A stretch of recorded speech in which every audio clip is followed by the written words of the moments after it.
The council chamber stretched wide like the inside of a massive cathedral. But instead of prayer, this place held judgment.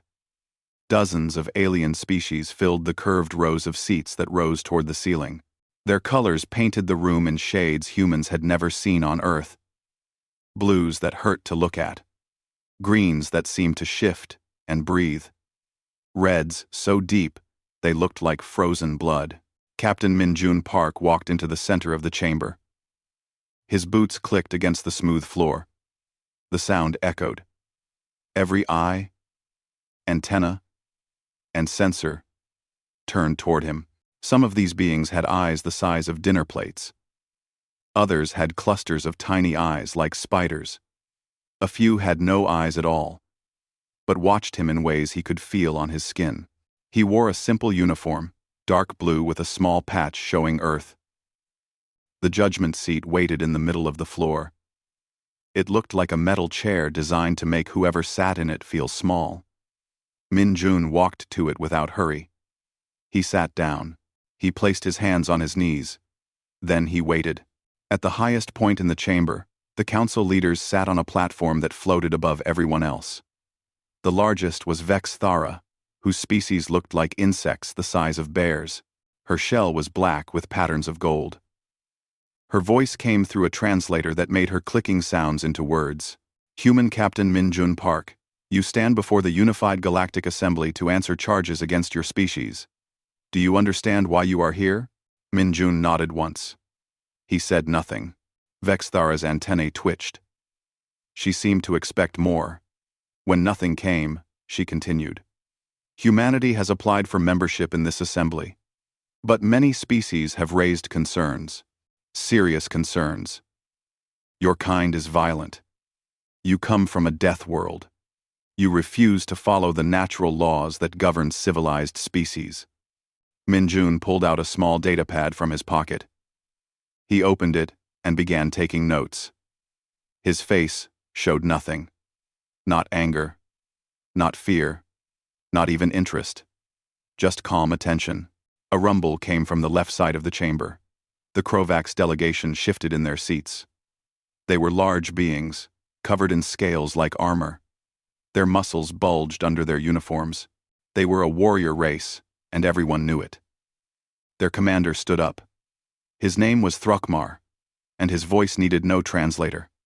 It boomed across the chamber like thunder. Look at this human. He sits there like he has no fear, like he does not understand the danger he is in. Thrakmar walked down from his seat, his heavy footsteps shaking the floor. This is exactly what we warned you about. Humans do not know when to be afraid. This makes them dangerous. Min-jun looked up from his notes. He met Thrakmar's eyes. The Krovax commander was twice his size. Those eyes held the experience of 100 battles. Min-jun's expression did not change. He simply watched. Then he looked back down and wrote something on his pad. Thrakmar stopped walking. Something in that calm gaze had made him pause. Vex Thara spoke again. We will present evidence. You will be allowed to defend your species. That is your right under assembly law. She gestured, and a hologram appeared in the center of the chamber. It showed footage from space. Human ships, small and battered, facing a fleet 3 times their size. The enemy fleet belonged to the Zalkor, a species known for raiding colonies. Here, Vex Thara said, your ships were ordered to retreat. The Zalkor had superior numbers. Any rational species would have withdrawn. But look what your humans did. The footage played. The human ships did not retreat. They moved forward. They used the debris field around them for cover. They coordinated their attacks with precision that seemed almost choreographed. When it was over, half the Zalkor fleet was destroyed or fleeing. The human ships were damaged, but still flying. You see? Thrakmar said. They do not retreat. They do not surrender. Even when they should. This is madness. Min-jun raised one finger. Not aggressively. Just a small gesture asking for permission to speak. Vexthara's antennae twitched with surprise. You wish to respond? I have a question, Minjun said. His voice was quiet. Everyone had to lean forward to hear. What were those human ships doing in that sector? ADC. ADC. ADC. ADC. Vexthara looked at her notes. They were patrolling. Patrolling what? A pause. A colony world. Which colony world? New Haven. A joint settlement between humans and the Qualneth species. From the right side of the chamber, a soft voice spoke up. It belonged to Ji-Wan, a member of the Qualneth delegation. Her species looked almost like otters that walked upright, with large eyes and sleek fur. That was our colony too. Those human ships were protecting our families. Minjun did not smile. He just nodded and wrote something down. Thank you for clarifying. Please continue. Vexthara's shell seemed to darken slightly. She gestured again, and new footage appeared. This incident shows human traders refusing to pay docking fees at assembly station. When station security tried to enforce the law, the humans became combative. The footage showed human merchants arguing with insectoid security officers. Voices were raised. One human, a woman with gray hair, pointed her finger at the security chief. The situation looked tense. Minjun watched the footage. Then he said, This is the relevant portion, Vexthara said. I would like to see what happened before this argument started. If that recording exists, Thrakmar slammed his fist on his armrest. You are in no position to make demands, human. Minjun looked at him, still calm, still patient.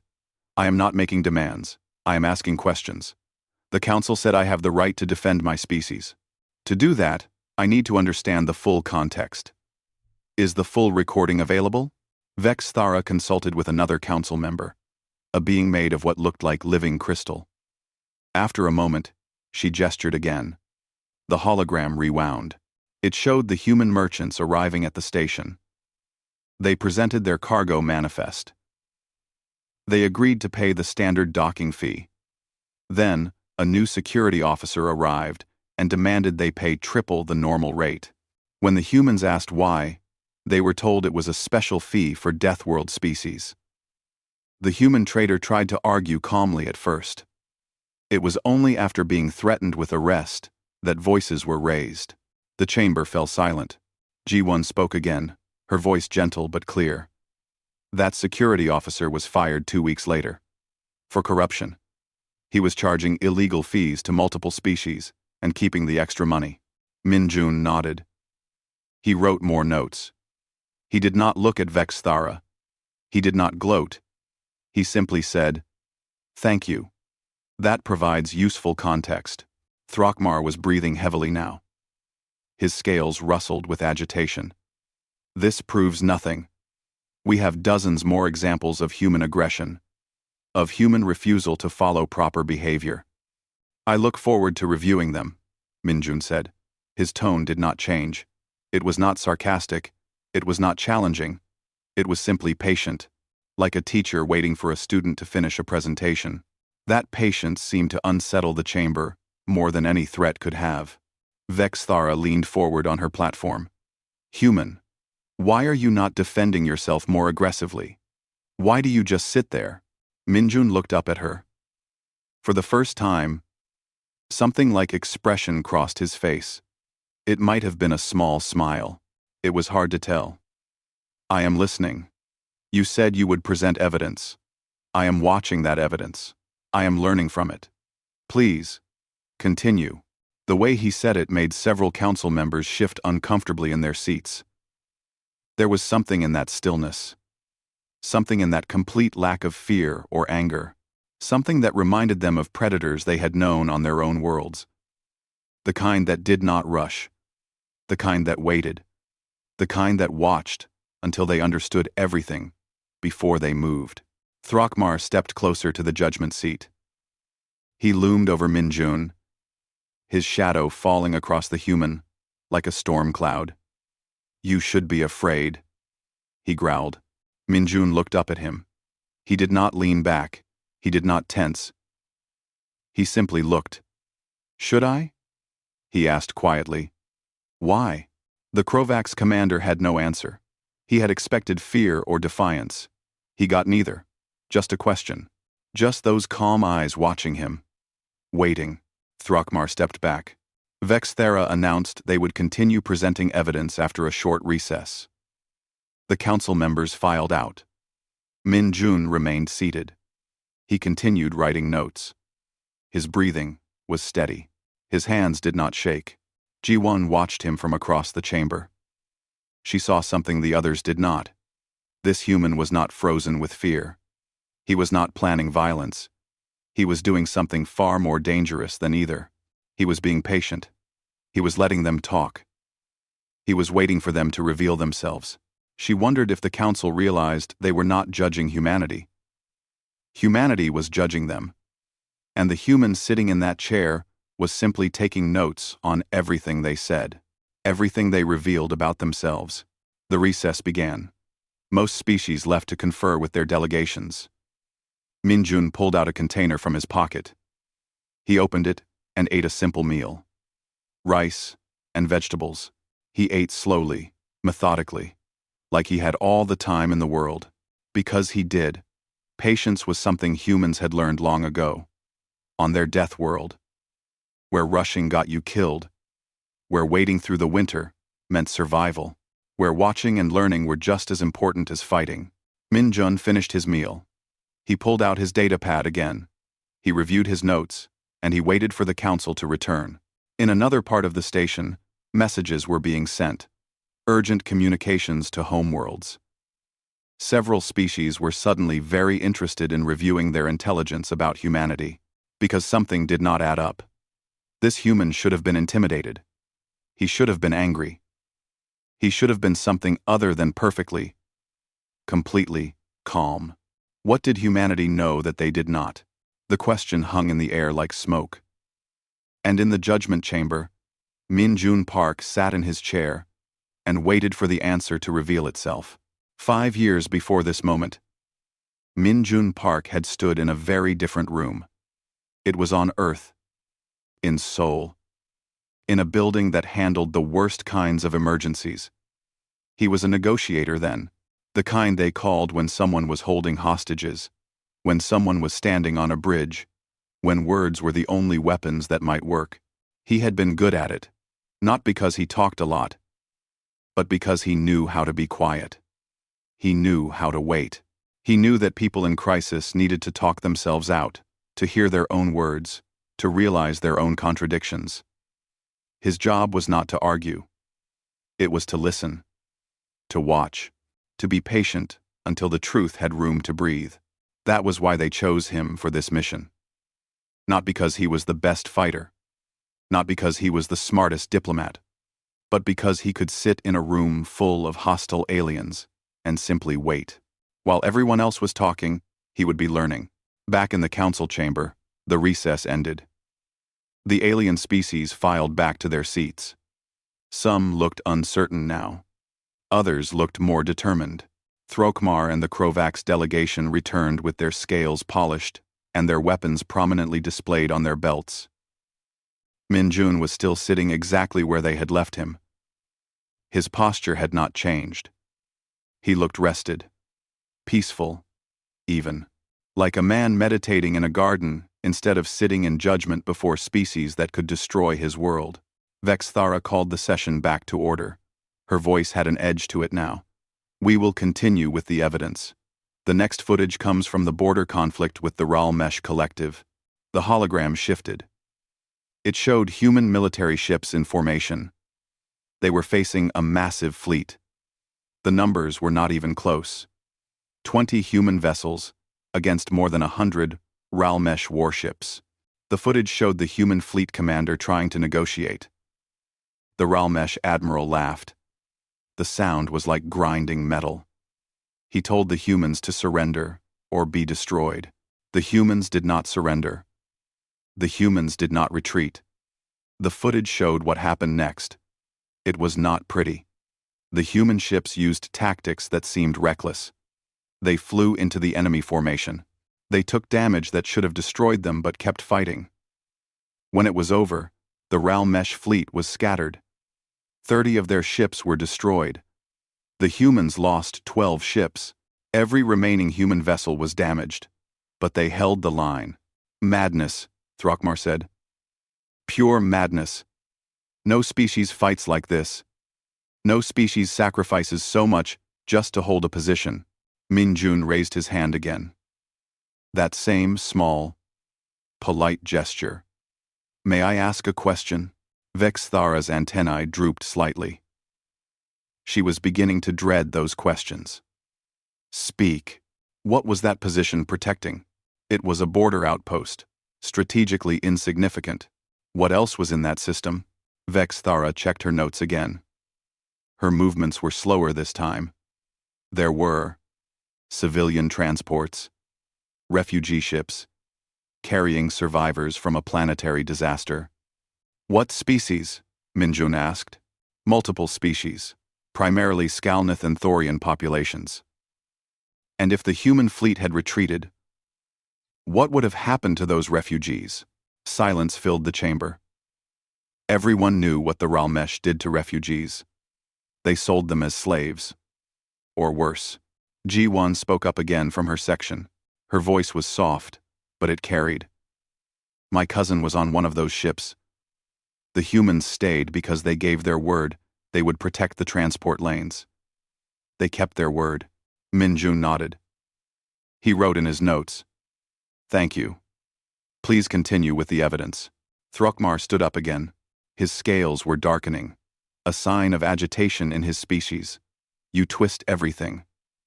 You make it sound noble, but you cannot hide what you are. You are a death world species. You evolved in hell. You think violence is normal. You think sacrifice is reasonable. You do not understand civilized behavior. To see. Archontin. You think sacrifice. You think sacrifice is reasonable. Minjun looked at the Krovax commander. Still calm. Still patient. Could you define civilized behavior for me? I want to make sure I understand your meaning. Civilized species do not throw away lives needlessly. They calculate costs. They retreat when the odds are impossible. They follow the natural order. Rasen, the natural order, Minjun repeated. He wrote it down. What does that include? The strong lead, the weak follow. Species that cannot defend themselves accept protection from those who can. In return, they provide resources, labor, tribute. I see. Minjun looked at his notes. Then he looked back up. So, in the incident with the refugees, the civilized response would have been to abandon them? Because protecting them was too costly? Throckmar's jaw tightened. The humans were outnumbered. They could not win. But they did win. They got lucky. They won because they did not retreat. They won because they were willing to pay a price others were not. Does that make them uncivilized? Or does it reveal something else? The question hung in the air. Several council members shifted uncomfortably. They did not like where this was going. Vexthara tried to move forward quickly. The point is that human behavior is unpredictable. Dangerous. They do not follow standard risk assessment models. This makes them unsuitable for assembly membership. Minjun tilted his head slightly. Have there been any incidents where humans attacked without provocation? Where they started conflicts rather than responding to them? That is not the point of these proceedings. I think it is relevant. You are judging whether humanity is too dangerous to join the assembly. But all the evidence you have shown is of humans defending others or defending themselves. Is there evidence of unprovoked human aggression? Vexthara looked at the other council leaders. They consulted quietly. Finally, she said, there have been aggressive postures, refusals to back down from confrontations, but no attacks without cause? The definition of cause is subjective. Minjun nodded. He wrote more notes. His expression never changed. But something in the room was shifting. The air felt heavier. The other species were starting to notice what G1 had seen from the beginning. Every question Minjun asked was gentle, polite, but each one revealed something. Each one made the council explain themselves, made them justify their accusations, made them show their own assumptions and biases. He was not defending humanity by arguing. He was defending humanity by letting the prosecution reveal the weakness of their own case. Throckmar seemed to sense this too. His agitation was growing. You sit there so calmly, like you have no fear at all. Do you know what we could do to your species? Do you understand the forces we command? Minjun met his eyes. Yes, I do. That is why I am taking such detailed notes. For the record. What record? The official record of these proceedings. Everything said here is documented. Every threat, every accusation, every piece of evidence.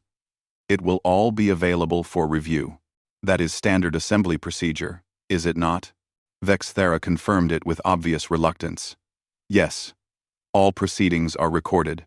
Good, Minjun said. He looked directly at Throckmar. Could you repeat what you just said about what your forces could do to my species? I want to make sure I noted it correctly. The Krovax commander's mouth opened, then closed. He realized he had just made a threat on the official record, a threat against a species during their membership hearing. He sat down heavily. The chamber was very quiet now. Ji-won watched Minjun with growing respect.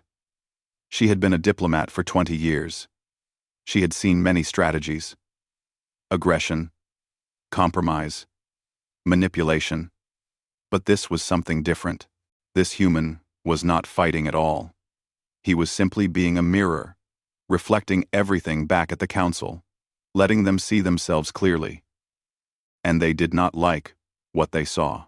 Vexthara cleared her throat. We will present additional evidence tomorrow. This session is adjourned. Actually, Minjun said quietly, I have a request. I have a request. What request? You mentioned there are dozens more examples of concerning human behavior. Could those all be made available to me tonight? I would like to review them carefully. I want to understand your concerns fully. It was a reasonable request. An innocent request. But something about it made several council members exchange worried glances.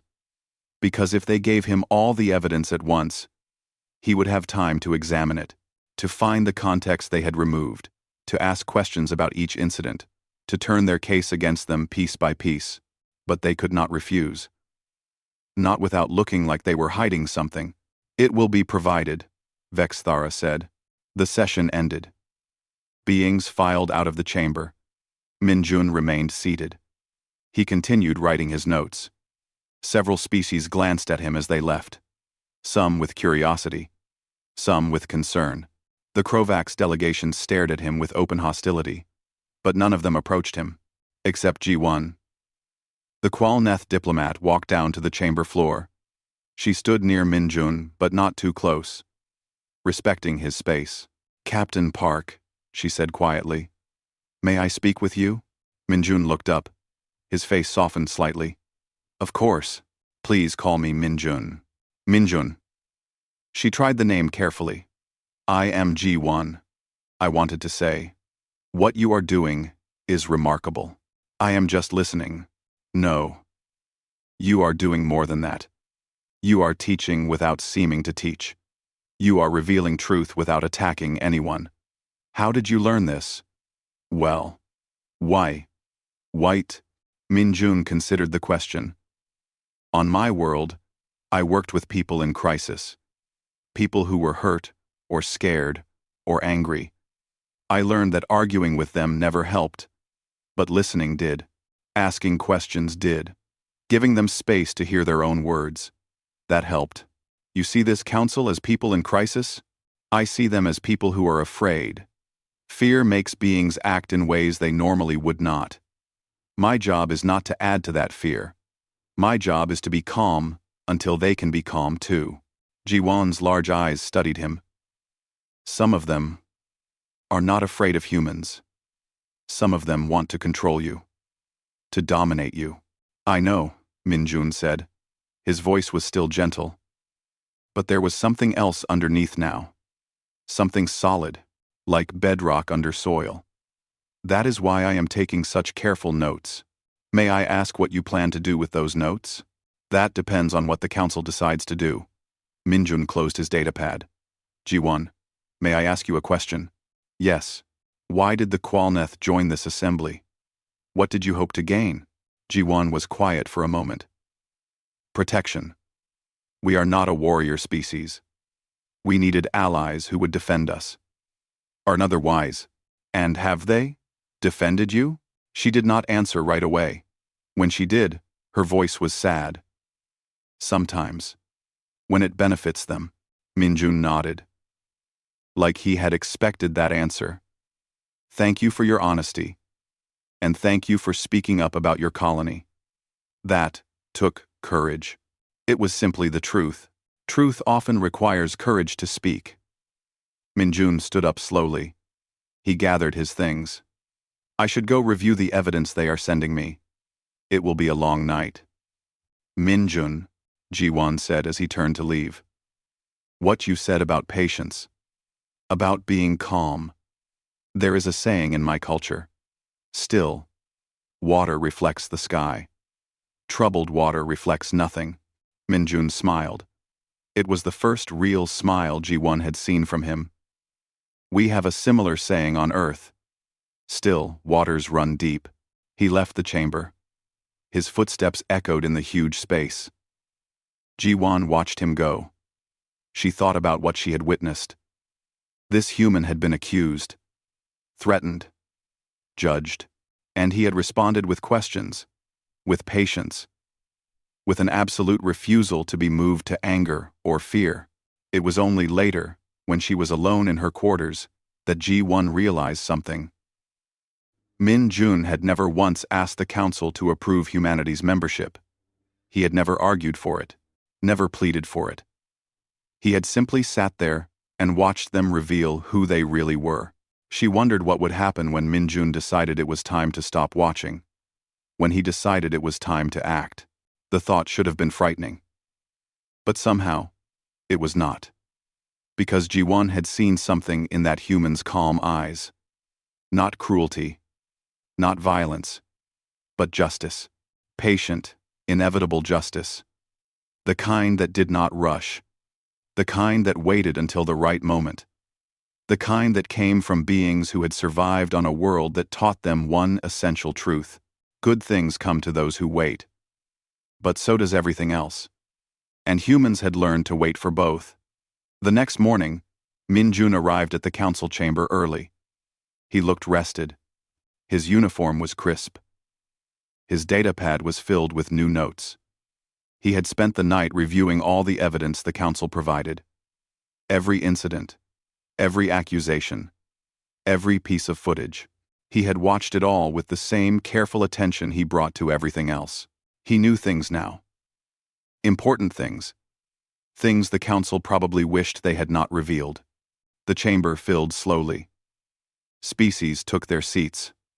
There was tension in the air now that had not been there the day before. Word had spread. Not just through the council, but through the entire station. The human who sat so calmly. Who asked such simple questions. Who seemed completely unafraid even when facing the combined might of dozens of civilizations. Some species found it fascinating. Others found it disturbing. The Krovaks found it intolerable. Throckmar entered with his full delegation. They moved in formation. Like a military unit. Their message was clear. They were warriors. They were strong. They would not be questioned by some soft death world primate who probably could not even lift their weapons. Min-jun watched them take their seats. He nodded politely. Throckmar did not nod back. Vex Thara called the session to order. We will continue with the evidence against humanity. Captain Park, did you review the materials provided? Yes. Thank you. They were very educational. Something in his tone made Vex Thara's antennae twitch. Educational. What did that mean? She continued anyway. Then you understand the scope of our concerns. Humanity has been involved in 17 separate conflicts in the past 10 years. You have refused diplomatic solutions multiple times. You have rejected reasonable territorial agreements. Your species demonstrates a pattern of aggressive behavior that cannot be ignored. Minjun made a note on his pad. 17 conflicts. Yes, I saw those. May I ask about a few of them? You may ask. We may choose whether to answer. That is fair. Minjun looked at his notes. The third incident on the list. The Kelmar dispute. The report says humans rejected a diplomatic solution. Could you tell me what that solution was? Vexthara consulted her records. The Kelmar proposed that humans withdraw from a system both species had claimed. The system in question. That was the Sagan system, correct? Yes. And humans had been in that system for how long before the Kelmar made their claim? 6 years. During those 6 years, had humans established colonies? Infrastructure? Yes. A research station and a small settlement. How many people lived in that settlement? Vexthara's voice became quieter. Approximately 3,000. And the diplomatic solution was for those 3,000 people to leave their homes? To abandon everything they had built? The Kelmar offered compensation. What compensation? Vexthara did not answer immediately. When she did, her voice was even quieter. Mining rights in a different system. Uninhabited. So the compensation for 3,000 people losing their homes was the right to mine rocks in an empty system. The assembly determined it was a fair compromise. Minjun wrote this down carefully. I see. And when humans refused this fair compromise, what did the Kelmar do? They attempted to claim the system by force. And what did the humans do? They defended their settlement. Did they attack Kelmar territory? No. Did they pursue the Kelmar fleet when it retreated? No. So they simply defended their home. The home they had lived in for 6 years. Against an invasion force, trying to displace 3,000 civilians. Is that correct? Vexthara's shell seemed darker now. When stated that way, it sounds different than the report indicates. I am just clarifying the facts. Minjun looked up at her. His eyes were gentle. But there was something in them now. Something that had not been there before. I want to make sure I understand correctly. For the record, Throckmar slammed his fist down. Enough of these games. You ask questions like they mean something. Like they change the fundamental truth. Humans are aggressive. Humans are dangerous. That is what matters. I agree. The chamber went silent. Everyone stared at him. You agree? Vexthara said. Yes. Humans are dangerous. We evolved on a death world. We are strong. We are resilient. We do not surrender easily. All of that is true. Minjun stood up for the first time. He was not a large human. But something in how he moved made him seem bigger. But danger is not the same as aggression. A locked door is dangerous to a thief. That does not make the door aggressive. It makes it protective. Clever words, Throckmar growled. Then let us speak of actions instead of words. Minjun looked around the chamber. I reviewed all 17 conflicts you mentioned. I found something interesting. In 16 of those 17 cases, humans were responding to threats against themselves or their allies. Not starting conflicts. Responding to them. And the 17th? Vexthara asked. The 17th was a pirate hunting operation. Humans tracked down a raiding fleet that had attacked 3 different colonies. None of those colonies were human. We helped because we were asked to help, because we had the capability and the will to act. That operation was not authorized by this assembly, one of the other council members said. A being of living crystal, whose voice sounded like wind chimes. No. Because the assembly had voted not to intervene. You had determined that the cost of stopping the pirates was too high. The colonies being raided were too small. Too insignificant. So you let them suffer. Humans did not. The crystal being's inner light flickered. Those colonies were outside our protection agreements. I know. I read the agreements. Very carefully defined. Very limited. Very safe. Min-jun turned to face the entire council. That is the difference. Is it not? You calculate costs. You measure benefits. You protect when it profits you. Humans protect because it is right. Even when it costs us. Even when it is dangerous. Even when it would be easier to walk away. That is not sustainable, Vexthara said. A species cannot survive by taking every fight. By protecting everyone. By refusing to calculate costs. And yet we do survive. We thrive, actually. Because other species remember when we stood with them. They remember when everyone else calculated costs, and we chose to act. That builds something stronger than treaties. It builds trust. Before Vexthara could respond, a new hologram appeared in the chamber. It was not one of the council's displays. This was different. Unauthorized. Several security systems started beeping alarms. The hologram showed a human woman. She was older, maybe 60, with short silver hair and eyes that missed nothing. She wore a formal uniform covered in diplomatic insignia. Behind her was an office filled with data screens and file storage. My apologies for the interruption, the woman said. Her voice was calm, professional. My name is Ambassador Seo Yun Choi. I have been in the Assembly archives for the past 3 days. I thought the council might like to know what I found there. Vexthara's antennae went rigid. This is a closed session. You have no authority to interrupt. Actually, I have full authority. As the human ambassador, I have the same archive access rights as any council member. I simply used those rights. Now, I am sharing what I learned. Soyun held up a data crystal. These are communications between the Krovax Empire and several council members. Dating back 2 years. Would you like me to share them with everyone? Throckmar stood up so fast his chair flew backward.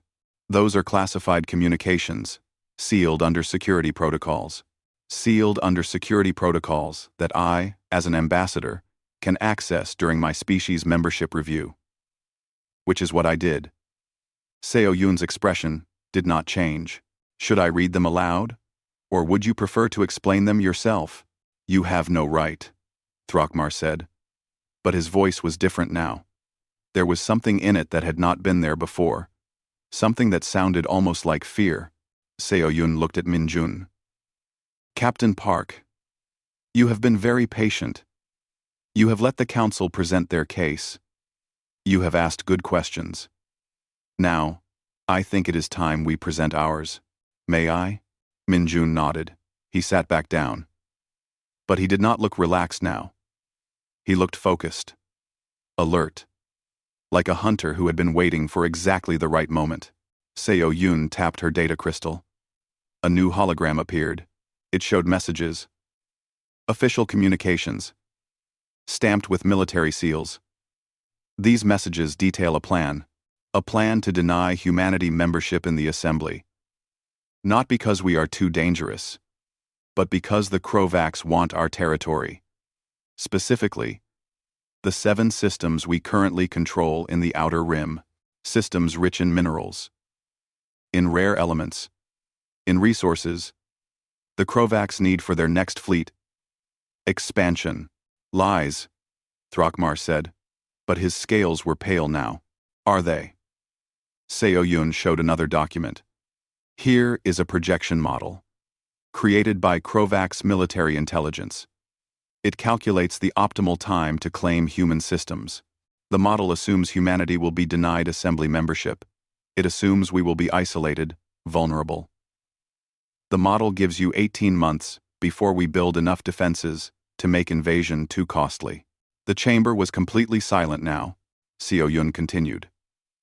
And here are responses from 5 council members, agreeing to support the Krovax position. Not because they believe humans are dangerous, but because the Krovax promised them a share of the resources, trade agreements, technology exchanges, You made deals. You decided to sacrifice one species so others could profit. Min-jun stood up again. He walked toward the center of the chamber. His footsteps echoed. I had hoped, he said quietly, that this would not be necessary. I had hoped the council would simply review the evidence fairly, would see that humanity wants peace, wants cooperation, wants to be part of something larger than ourselves. But you could not do that, because too many of you had already decided, already made your deals, already planned how to divide our worlds among yourselves. No, he turned to face Thrakmar directly. You said I should be afraid. You said I do not understand the danger I am in. But I understand perfectly. I understand that the Krovax Empire needs resources. I understand that taking them by force is easier than earning them through trade. I understand that you looked at humanity and saw not people, but property. Resources to claim. Territory to conquer. Thrakmar's hand moved toward his weapon, then stopped. Because Min-jun had not moved, had not flinched, had not shown even a moment of fear, and that stillness, that complete absence of reaction, was more terrifying than any threat. But here is what you did not understand, Min-jun said. We knew. We knew about your plans weeks ago. We have intelligence networks too. We have allies who warned us. We could have come here with fleets, with weapons, with threats, but we did not. Because we wanted to give you a chance to be better than your worst impulses, a chance to choose justice over profit. You set a trap, Vex Thara said. Her voice sounded hollow. No. We offered a mirror. We let you show us who you really are. And you did. Min-jun looked around the chamber, at all the species watching. Some of you had no part in these deals. Some of you are as surprised as anyone. To you, I apologize. You did not deserve to be part of this. But to those who knew, who planned, who conspired to steal our worlds, to you, I have nothing to say. Your own words condemn you. Ji-won stood up in her section, her voice carried clearly. The Qualneth had no knowledge of these communications. We did not participate in any conspiracy, and we formally withdraw our support for this council's judgment. We call for a full investigation. One by one, other species began to stand. Small species. Weak species. The ones who had no power. The ones who had their own stories of being ignored, of being used, of watching the powerful make deals that hurt everyone else. A mammalian species with large ears. The Thorian Collective withdraws support. A crystalline species smaller than the council members. The Shen Unity withdraws support. More voices. More species. The chamber, filled with declarations. Thrakmar watched his carefully built coalition crumble. But his voice was weak now. The Krovax Empire does not need assembly approval. We take what we want. Min-jun turned back to him. Then, you will take it alone. And you will face humanity alone. And all these species will watch. They will watch what happens when a warrior race tries to conquer a Death World species. They will watch and learn. And when it is over, when you realize that humans do not break, when you understand that we will fight for every meter of every world, when you finally comprehend that patience is not weakness, then you will wish you had chosen peace. The Krovax commander's scales went completely pale, because he saw it now. Saw what this human had been doing all along. Min-jun had not been defending humanity to the council. He had been letting the council reveal itself to everyone else. He had been patient because he knew the truth would come out, would crack their conspiracy, would turn their allies against them, and it had worked. The chamber was chaos now. Species demanding explanations, calling for votes, threatening to leave the assembly entirely if there was not accountability. In the middle of it all, Min-jun Park stood quietly. His expression was calm, but his eyes held something ancient, something that came from a world where the patience survived and the hasty died. Where waiting was a weapon sharper than any blade. He had just sat there. And in sitting, in watching, in waiting, he had won. The council chamber had descended into something close to chaos. Delegations were shouting at each other. Some were demanding investigations. Others were trying to leave. Security personnel stood at the doors, uncertain whether they should lock them or open them wider.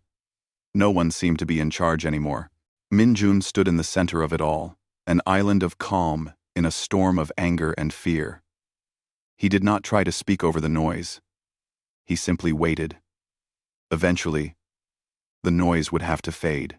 People could only shout for so long before they needed to breathe, needed to think, needed to hear what came next. Vex Thara tried to restore order. Her voice boomed through the chamber's speakers, amplified to painful levels. Order! This session will maintain order. Slowly, the chaos subsided. Species returned to their seats, though many looked ready to bolt at any moment. The Krovax delegation had moved closer together, forming a defensive cluster. Thrakmar stood at their center, his scales still pale, his expression caught between rage and something that might have been panic. When the chamber was finally quiet enough, Min-jun spoke. His voice was not amplified. It was just his normal speaking voice. But somehow it carried to every corner of the room. I think it is time we discussed what happens next. End quote. You have no authority here, Vex Thara said. But there was no strength in her words anymore. Everyone could hear it. You are right. I have no authority. I am just one human, representing one species, sitting in judgment before dozens of civilizations. Min-jun looked around the chamber slowly. But I think we can all agree that something has changed. The accusations against humanity were not about safety. They were about greed. About powerful species wanting to take what weaker species had built. And that changes everything. G1 stood up again. The question before us now is what the Assembly will do about this. How will you handle members who conspired to destroy an applicant species for profit? The Qualneth should be careful, Thrakmar said, his voice low and threatening. You are very small, very vulnerable. Allies can disappear quickly. Is that a threat? Ji-won asked. Her voice did not waver. Are you threatening me in front of this entire assembly? In the official record? This. Thrakmar seemed to realize what he had just done. Again. The human's patience had goaded him into revealing himself. Into making threats that would be documented, reviewed, used against him. The Krovax Empire does not make threats, he said, but the denial came too late. Everyone had heard. Min-jun pulled out his datapad. Should I note that in my records? I want to make sure I capture everything accurately. Seo-yun's hologram still hung in the air. She had been watching quietly, letting the situation develop. Now she spoke again. I have more documents to share. Would the council like to see them? Or would you prefer to discuss solutions? Vex Thara's antennae drooped low. What kind of solutions? That depends on what humanity wants. So-yun said. She looked at Min-jun. Captain Park, you have been very patient. You have let this process play out. You have proven that the case against humanity was built on lies and greed. So now I ask you, what does humanity want? Off. Every eye, sensor, and antenna in the chamber focused on Min-jun. This was the moment they had been dreading. The moment when the Death World species would reveal its true demands. When it would show its teeth. When it would take revenge for being judged, threatened, and plotted against. Min-jun was quiet for a long moment. He seemed to be thinking, weighing his words carefully. When he finally spoke, his voice was gentle, almost sad. We wanted to join the assembly. We wanted to be part of a galactic community. We wanted to trade, to share knowledge, to work together on problems too big for any one species.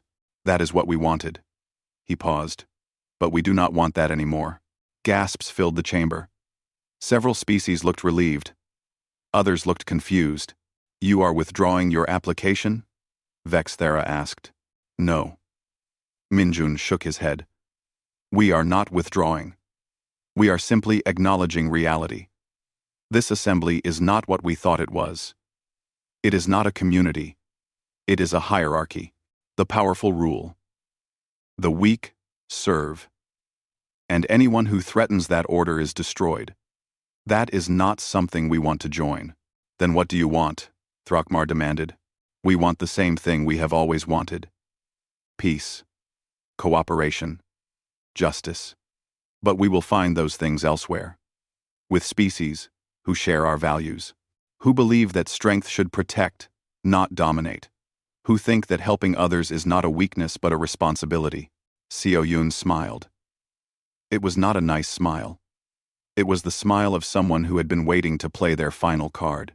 Which is why, over the past 3 weeks, humanity has been in talks with 27 species, small species. Species that the Assembly considers insignificant.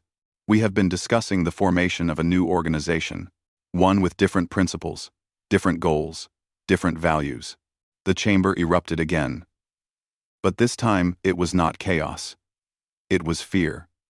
Pure, undiluted fear. Because they understood what this meant.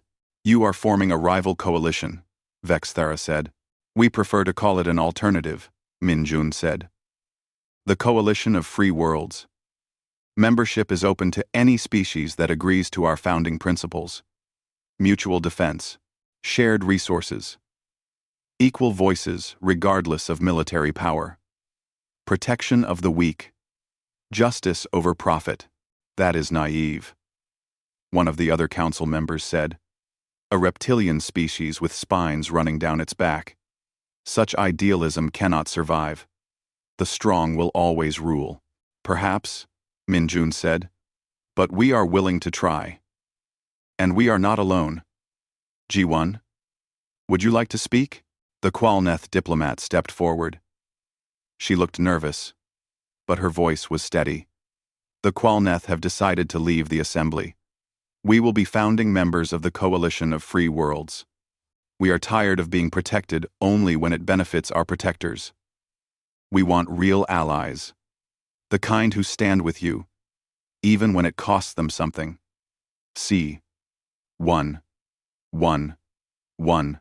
More species stood up, one by one. The mammalian Thorians, the crystalline Shen, the peaceful Talnari, the aquatic Venshi. Species after species declared their intention to leave the Assembly and join this new coalition. Thrakmar watched his worst nightmare unfold. The Assembly was fracturing. The smaller species were leaving, and they were rallying around humanity, around the Death World species that was supposed to be too dangerous, too aggressive, too uncivilized to be trusted. You are making a mistake, he said. His voice was desperate now. You think humans will be better leaders than us? They are predators, Death Worlders. They will betray you the moment it benefits them. G1 turned to face him. They have had many chances to betray their allies, many situations where it would have been easier, safer, cheaper to abandon those who trusted them. And every time, they chose to stay, to fight, to sacrifice. That is not something I can say about the Assembly. About you. In quote. The Krovax Empire will not accept this. We will not allow a rival power to form in our territory. It is not your territory, Minjun said quietly. That is the problem. You think everything is yours. Every system, every species, every resource. You think the galaxy belongs to the strong. But it does not. It belongs to everyone. And we are going to prove it. Vexthera stood up on her platform. She looked old suddenly, tired. If you leave the Assembly, you lose our protection. You lose access to our trade networks, our technology exchanges, our security guarantees. We know, Minjun said.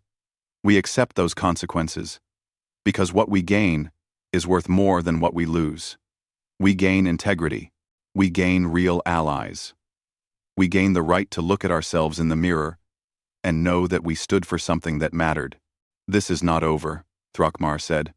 The Krovax will not forget this insult. No insult was intended. We are simply making different choices than you would make. Minjun walked toward the Krovax delegation. He stopped a respectful distance away, close enough to speak directly, far enough to not threaten. Commander Throckmar, I want you to understand something. Humanity does not want war with the Krovax.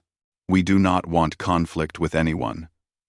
We just want to live in peace, to build our worlds, to raise our children, to explore the stars. But if you force war upon us, we will not surrender. We will not retreat. We will fight for every centimeter of every world we hold, and we will win, not because we are stronger, but because we will not stop. Ever. The two of them stood there. The massive Krovax warrior and the small human diplomat. It should not have been a contest. Throckmar was twice Minjun's size. His people had conquered 100 worlds. They had fleets that darkened the stars, but Minjun did not look away, did not back down. And in that moment, Throckmar saw something that terrified him. He saw a species that had climbed to the top of their world's food chain not by being the biggest or the strongest, but by being the most persistent, the most adaptable, the most unwilling to give up. He saw creatures that had survived ice ages and droughts and plagues and wars.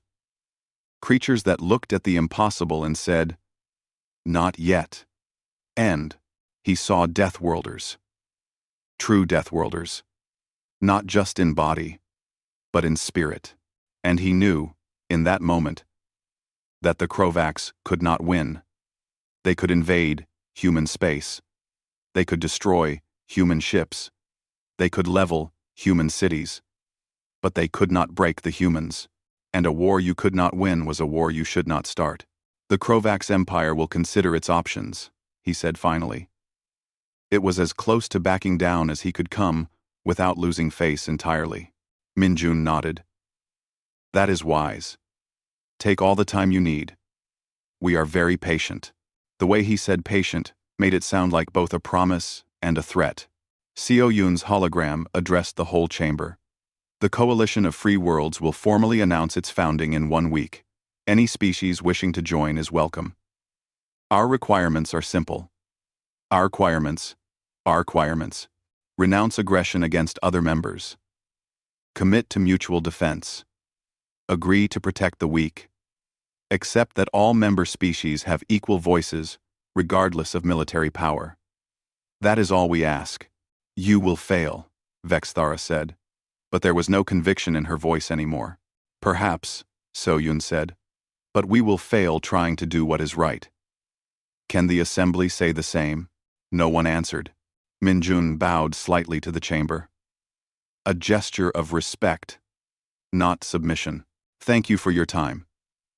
Thank you for this opportunity to present our case. You have taught us much about the galaxy we live in, about power and justice, about fear and courage. We will take those lessons with us as we build something new, something better, or at least something more honest. He turned and walked toward the chamber doors. They opened automatically. Light spilled in from the corridor beyond. Minjun walked into that light without looking back, without hesitation, without doubt. Behind him, the assembly sat in shocked silence. Some species were already calculating the economic impact of losing so many members. Others were wondering if they should join this coalition themselves. A few were thinking about what it meant that humanity had turned a trial into an exodus. G1 followed Minjun out, then the other species who had declared for the coalition. One by one, they left their seats and walked out of the chamber, walking away from the power structure that had governed the galaxy for centuries. Walking toward something uncertain, but hopeful. By the time the last one left, nearly a third of the chamber was empty. Vexthara looked at the empty seats. She looked at Throckmar, whose scales were still pale with fear and rage. She looked at the other council leaders, who had made deals with the Krovacs, who had chosen profit over principles. "What have we done?" she asked quietly. No one answered, because they all knew. They had judged humanity. They had found humanity dangerous. They had been right. Just not in the way they expected. Humanity was not dangerous because they were violent. They were dangerous because they offered an alternative. Because they showed that power could be used to protect instead of dominate. Because they proved that patience and principle could defeat fear and greed. They were dangerous because they gave hope to the hopeless. And hope was the most dangerous thing in the galaxy. Because hope meant change was possible. And those in power always feared change most of all. The session ended. The remaining species filed out slowly. Many of them were already on their communicators, sending urgent messages home. The galaxy was shifting. The old order was cracking, and no one knew what would come next, except Minjun Park. He knew. Because he had been patient enough to let it happen, to let the assembly destroy itself, to let the truth do what force never could. He had just sat there. And in sitting, in watching, in waiting with perfect patience, he had changed everything. 3 months had passed since that day in the assembly chamber. 3 months since Minjun Park had sat quietly while a galactic power structure crumbled around him. 3 months since humanity had walked away from one future and built another. The changes had been remarkable. Minjun stood now on a different station. This one was not built for intimidation. It had no soaring ceilings meant to make visitors feel small. No platforms elevated to remind everyone of hierarchy. This station was built in a circle. Every delegation sat at the same level. Every voice carried the same weight. It was not grand. It was not impressive. But it was honest. And that mattered more than grandeur. This was Haven Station, home of the coalition of free worlds. The founding ceremony was about to begin. 40 species had joined in these 3 months. 40 species who had decided that the old way was not the only way. That strength could serve justice instead of ambition. That cooperation was not weakness. Minjun wore the same uniform he had worn that day in the assembly. He had become somewhat famous in the past months.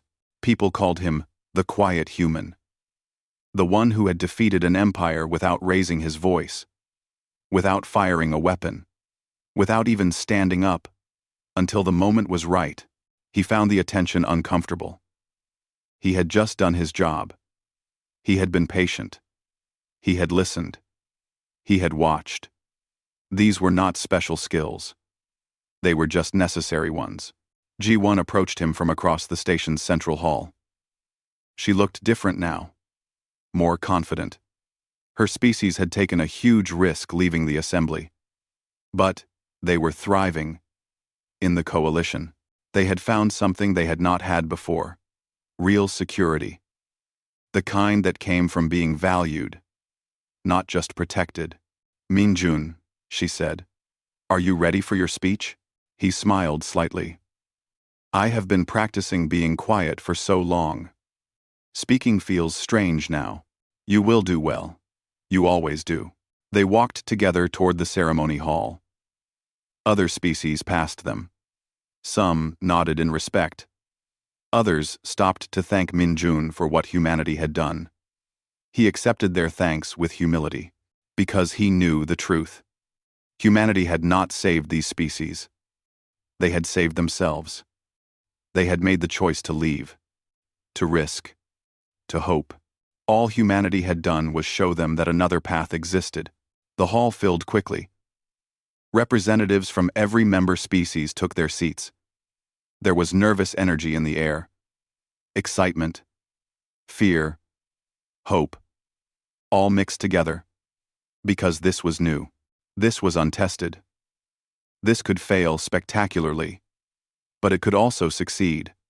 And that possibility was worth the risk. Seo Yun was the main speaker.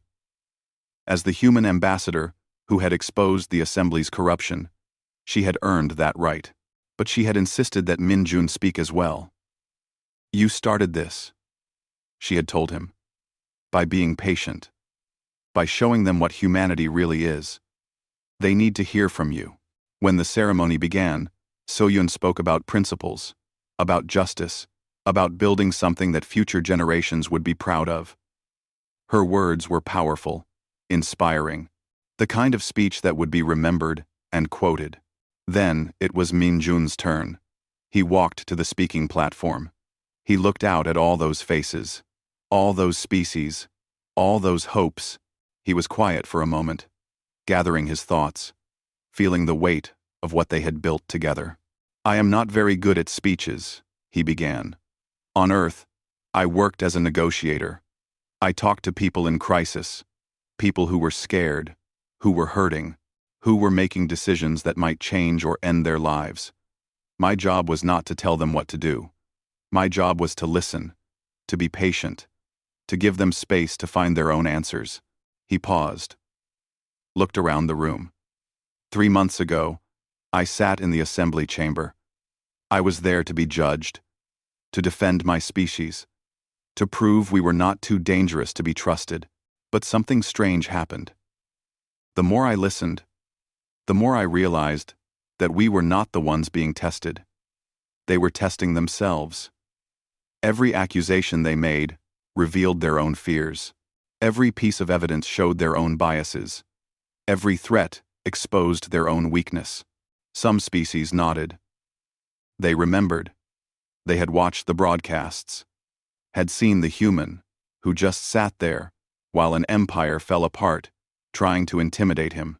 "My people learned something important on our world," Min Jun continued. "Earth is not kind. It is beautiful, but it is hard.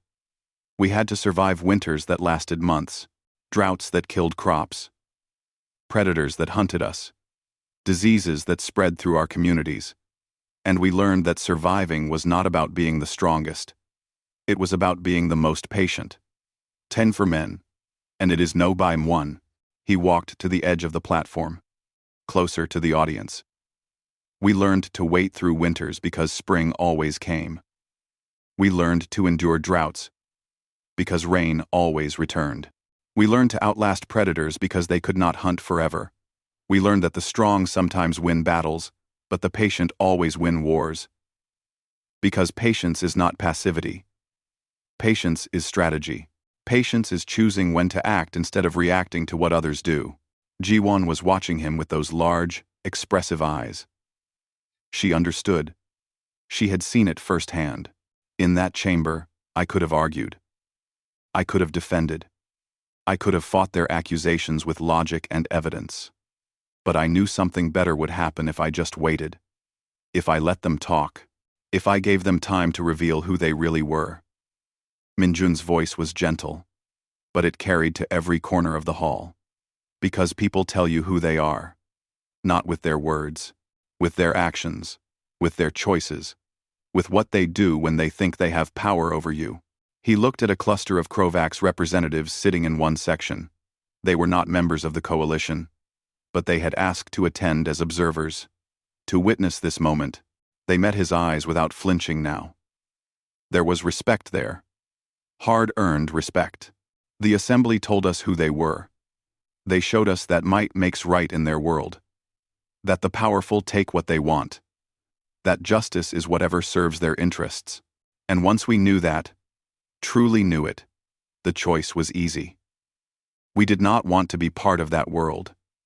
We wanted to build a different one. Min Jun gestured to the species around him. But we could not build it alone. No one can. This coalition exists because 40 species made the same choice. They looked at the old way and said no. They looked at an uncertain future and said yes. They chose hope over security, principle over profit, justice over power. That took courage. Far more courage than anything I did. Coming. A Thorian delegate called out, "But you showed us it was possible. Before you, we thought we had to accept the assembly's rules. We thought there was no other way." "There is always another way," Min Jun said. Always. Sometimes it is harder. Sometimes it costs more. Sometimes it is frightening. But it exists. We just have to be patient enough to see it, brave enough to take it, strong enough to walk it together. He turned to face the Krovax observers. 3 months ago, your empire was ready to invade our space, to take our worlds by force, to make us a lesson for other species who might resist your power. But you did not. Would you like to tell everyone why? The lead Krovax observer stood. He was not Throckmar. That commander had been reassigned, demoted. The new representative was younger, with darker scales and sharper eyes. His name was Velkoth. We ran simulations, Velkoth said. His voice was rough but honest. After that day in the assembly, our military command ran every scenario we could imagine. Invasion, blockade, limited strikes, full war. Every single simulation ended the same way. We would win battles. We would take territory. But we could not win the war. Because humans would not stop. They would fight for every world, every station, every ship. They would take casualties that would break any other species and keep fighting. The war would last decades. It would cost more than any possible gain. He paused, looked at Minjun directly. But that was not why we decided not to invade. We decided because we realized something. Humans were not refusing to surrender because they were stupid or suicidal. They were refusing because they believed their cause was just. They believed protecting their homes was worth any cost. And beings who believe that deeply cannot be broken. They can only be killed, and killing them all would make us monsters. We did not want to be monsters. The hall was silent. This was not the kind of thing the Krovax usually admitted. Not publicly. Minjun nodded slowly. Thank you for your honesty. That took courage too. The kind of courage that admits you were wrong. That is not easy for anyone, especially for warrior species. But it is necessary. Because growth requires admitting mistakes. And we all make mistakes. He looked back at the wider audience. That is what this coalition is about. Not being perfect, but being honest. Admitting when we are wrong. Helping each other be better. Protecting those who cannot protect themselves. Choosing justice even when it is hard. Especially when it is hard. Seoyun stood up. Minjun, tell them about the name. He smiled slightly. Oh, yes. Some of you have asked why we call this the Coalition of Free Worlds. Why that specific name? It comes from something my mentor taught me, back when I was training to be a negotiator. He said, freedom is not the absence of rules. It is not chaos or anarchy. Freedom is the ability to make choices, real choices, between different paths, and to face the consequences of those choices. Minjun walked back to the center of the platform. The assembly was not free, not really. They had rules, yes.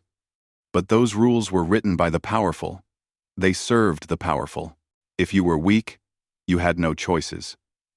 You accepted protection on whatever terms were offered, or you were conquered. That is not freedom. That is just choosing which prison to live in.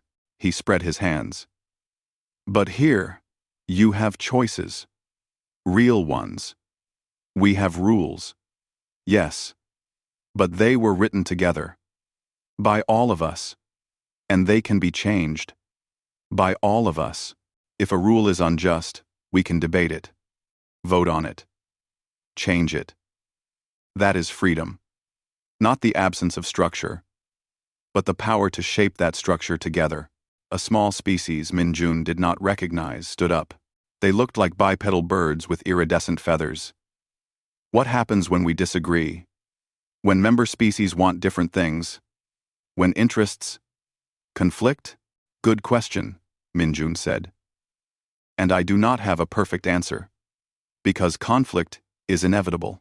When you have 40 different species with 40 different cultures and priorities, you will disagree. Often. But here is what we can do. We can argue honestly. We can listen to each other. We can remember that we chose this coalition because we share values.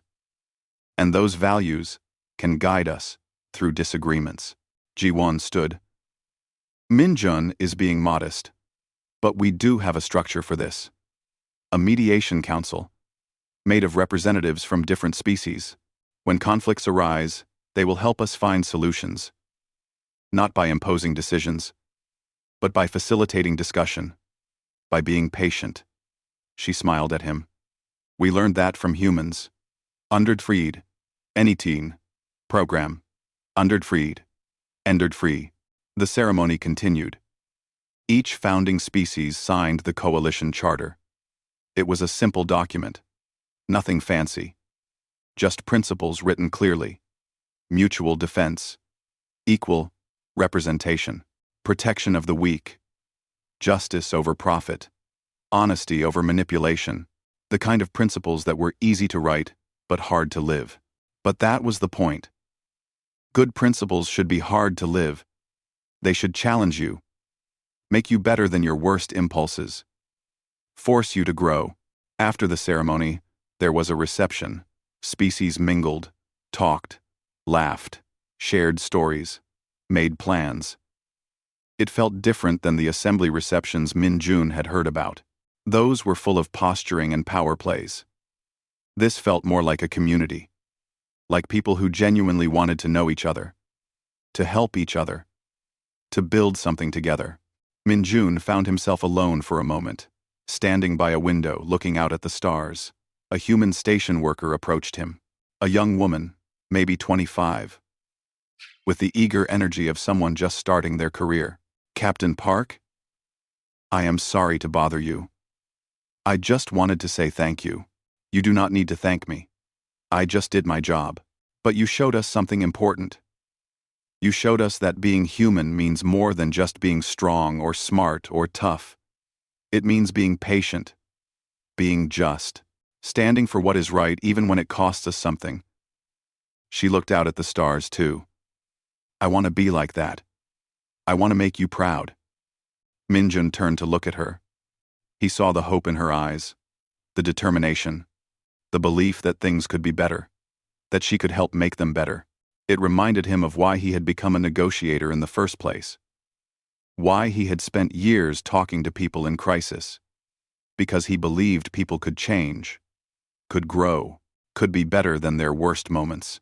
You already make me proud, he said gently. By being here.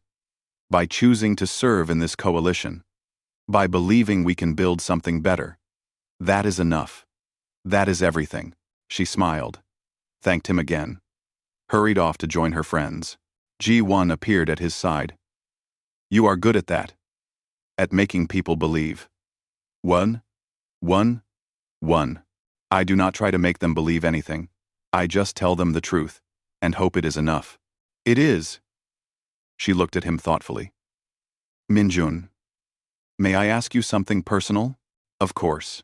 When you sat in that chamber, when they were threatening you, judging you, trying to intimidate you, were you ever afraid? He was quiet for a moment, thinking about his answer. Yes, I was afraid. Very afraid. I was representing my entire species. If I failed, if I lost my temper or showed weakness, it could have cost my people everything. That is terrifying. But you never showed it. You seemed completely calm. That is because fear is information, not instruction. It tells you that something matters, that the stakes are high, but it does not tell you what to do. So I acknowledged the fear, let it exist, and then I did what needed to be done anyway. That is not bravery. That is just experience. You learn that fear passes, but consequences last. Ji-won nodded slowly. We have a lot to learn from humans, and we have much to learn from you. From all the species here. That is the point. We teach each other. We grow together.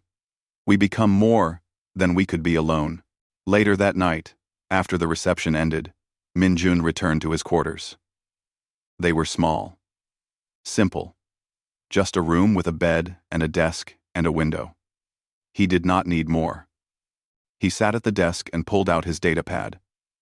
The same one he had used to take notes during the trial. He opened a new file. Began writing a report. Not for any official purpose. Just for himself. To process what had happened. To understand it. To learn from it. He wrote about patience. About how waiting was a weapon that most species never learned to use. Because it looked like weakness.